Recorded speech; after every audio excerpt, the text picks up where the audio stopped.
Hello everyone, मैं अंकुल कुमार स्वागत करता हूं आपका अपना यूट्यूब चैनल में ग्रिप करियर में। तो दोस्तों, जैसा कि हम लोग क्लास 6 का ज्योग्राफी को देख रहे थे, ठीक है। तो आज वही ज्योग्राफी वाले पोर्शन को आगे कंटिन्यू करेंगे और आज एक नया चैप्टर स्टार्ट करेंगे जिसका नाम है पृथ्वी की गतियाँ। चैप्टर का नाम क्या है? पृथ्वी की गतियाँ, जो कि हमारा कौन सा चैप्टर? चैप्टर 3 है, ठीक है। तो चलिए बिना देरी किए स्टार्ट करते हैं।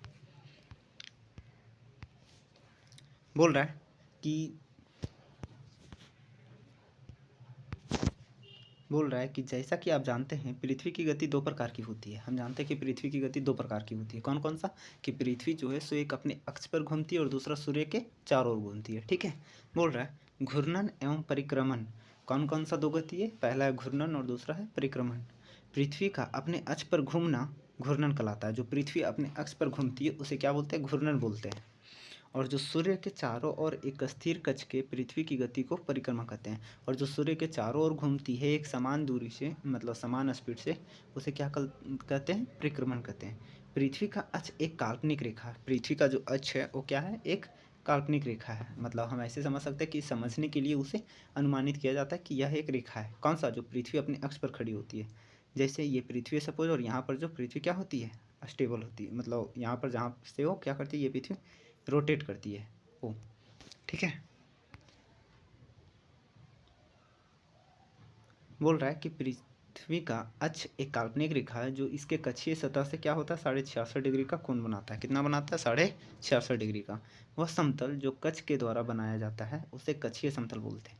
मतलब ऐसा समतल जो किसके द्वारा बनाया जाता है? कक्ष के द्वारा बनाया जाता है, एक्सिस के द्वारा बनाया जाता है, उसे क्या बोलते हैं? कक्षीय समतल बोलते हैं, ठीक है।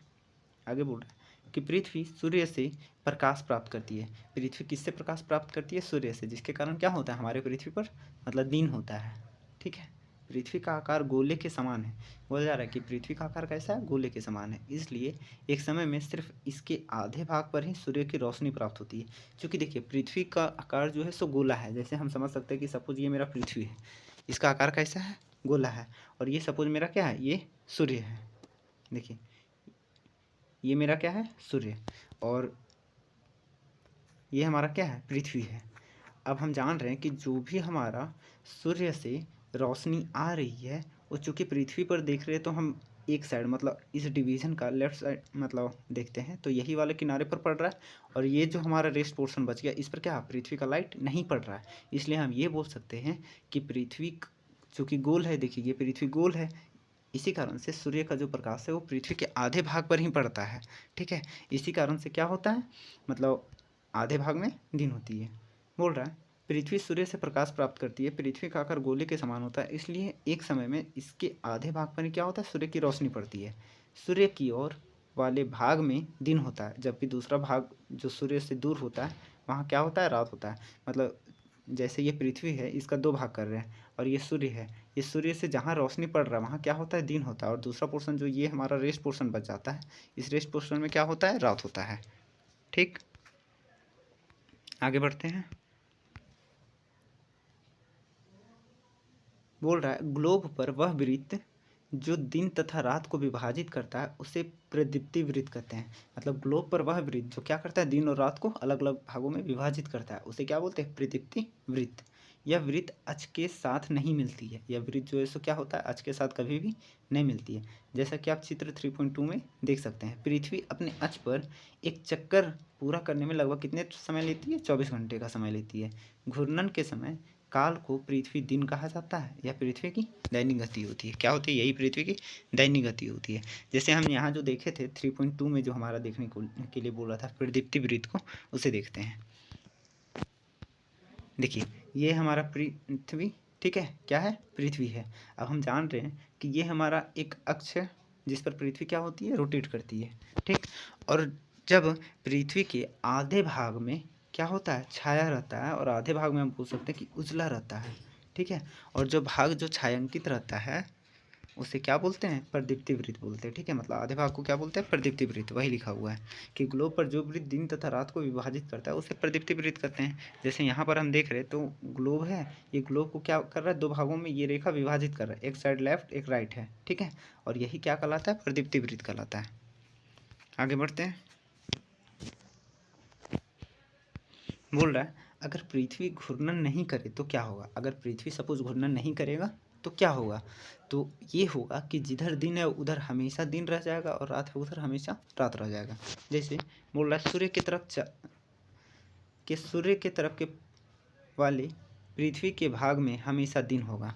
मतलब जो सूर्य की साइड जो भाग रहेगा पृथ्वी का, उधर क्या होगा? हमेशा दिन होगा, जिसके कारण उस भाग में गर्मी क्या होगी? लगातार बढ़ने लगेगी। और उसी की अपेक्षा में अगर दूसरे भाग में देखें तो हमेशा क्या रहेगा? अंधेरा रहेगा। और पूरे समय क्या होगा? ठंड पड़ेगा। मतलब जब अंधेरा रहेगा तो कभी भी धूप नहीं जाएगा, और धूप नहीं जाएगा तो क्या होगा? हमेशा अंधेरा रहने के कारण ठंडी होगी। मतलब वहाँ का मौसम क्या रहेगा? हमेशा ठंडा रहेगा।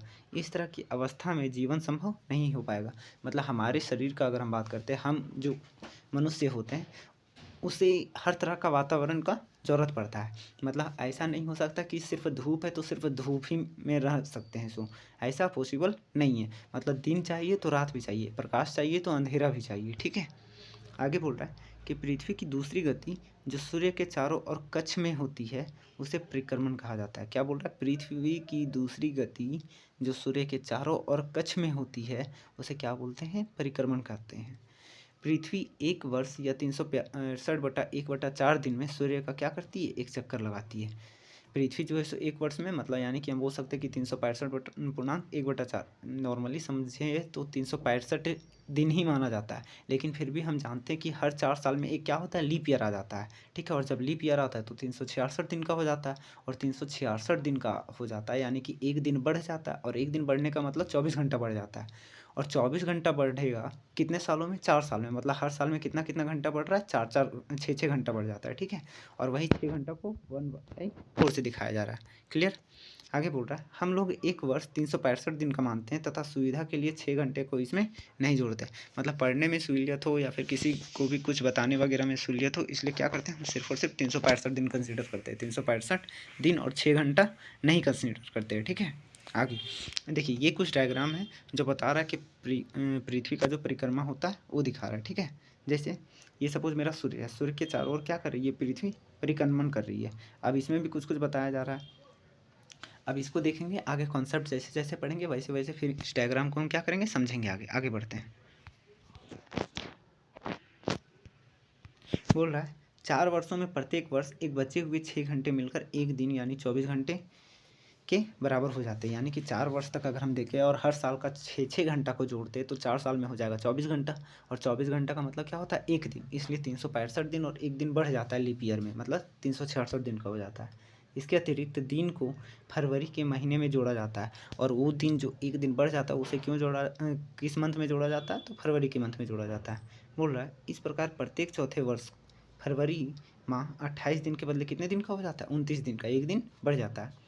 ऐसा वर्ष जिसमें 366 दिन होता है उसे लीप वर्ष कहा जाता है। उसे क्या कहा जाता है? लीप वर्ष। पता लगाइए कि अगला लीप वर्ष कब होगा।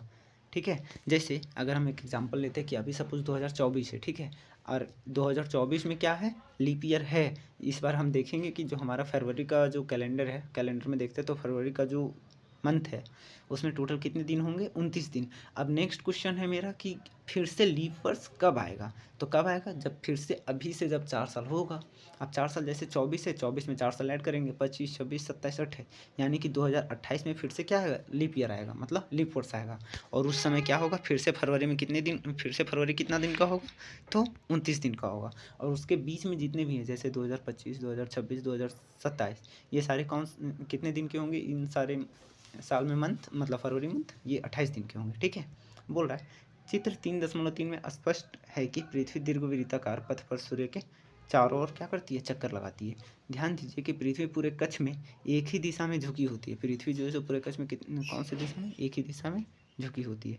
सामान्यतः एक वर्ष को गर्मी सर्दी वसंत शरद ऋतुओं में बांटा जाता है। और इसी कारण से एक वर्ष को किन किन ऋतुओं में बांटा जाता है? तो गर्मी में, सर्दी, वसंत, शरद, ये सारे। ठीक है, बोल रहा है ऋतुओं में परिवर्तन सूर्य के चारों ओर पृथ्वी की स्थिति में परिवर्तन के कारण होता है। ऋतुओं में परिवर्तन क्यों होता है? जब सूर्य के चारों ओर जब पृथ्वी परिक्रमा करती है उसमें परिवर्तन होता है, जिसके कारण किसमें परिवर्तन होता है?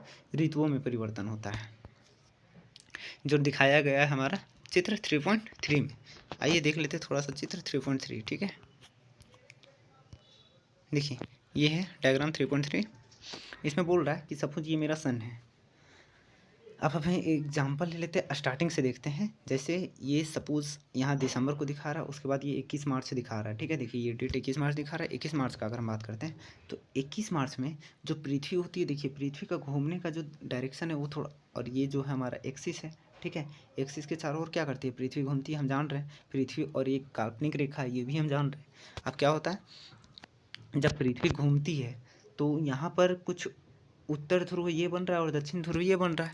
और हम ये भी जान रहे हैं कि सूर्य के क्या हो रहा है, नज़दीक आ रहा है, मतलब सूर्य के नज़दीक आ रहा है क्या, पृथ्वी। और यहाँ पर हम देखें तो ये थोड़ा ज़्यादा दूर है इसकी अपेक्षा में, ठीक है। अब देख रहे हैं कि 21 मार्च का जो डेट है उसमें क्या होता है, वसंत ऋतु होता है। मतलब ऐसा होता है क्यों, क्योंकि ये सूर्य के क्या हो रहा है, काफ़ी ज़्यादा नज़दीक हो रहा है, ठीक है। अब थोड़ा सा आगे बढ़ के अगर हम देखते हैं 21 जून में, तो क्या होता है, उत्तरी गोलार्ध में ग्रीष्म ऋतु होता है। मतलब जब उत्तरी गोलार्ध की बात करते हैं इस वाले पोर्शन में, तो क्या होता है, यहाँ पर गर्मी का सीजन आता है, लेकिन दक्षिणी गोलार्ध में क्या आता है, शीत ऋतु आता है, मतलब ठंडे वाले मौसम आता है, ठीक है। और यही अगर आगे का डेट फिर से देखते हैं, जैसे हम अगर बात करते हैं 23 सितंबर का, तो इस दिन क्या होता है, वसंत ऋतु होता है। और फिर इसी तरह अगर 22 दिसंबर का बात करते हैं तो उत्तरी गोलार्ध में फिर अबर देखिए यहाँ के जस्ट अपोजिट हो जाएगा, मतलब इस वाले पोर्शन से जस्ट क्या हो जाएगा, यहाँ अपोजिट हो जाएगा। यहाँ पर हम देख रहे थे कि उत्तरी गोलार्ध में गर्मी हो रहा था, तो अबर क्या होगा, दक्षिणी गोलार्ध में गर्मी, ठीक है। और यहाँ पर दक्षिणी गोलार्ध में शीत ऋतु था, तो यहाँ पर उत्तरी गोलार्ध में अबर क्या हो जाएगा, शीत ऋतु। तो ये रहा मेरा डायग्राम 3.3 चित्र 3.3। आगे बढ़ते हैं।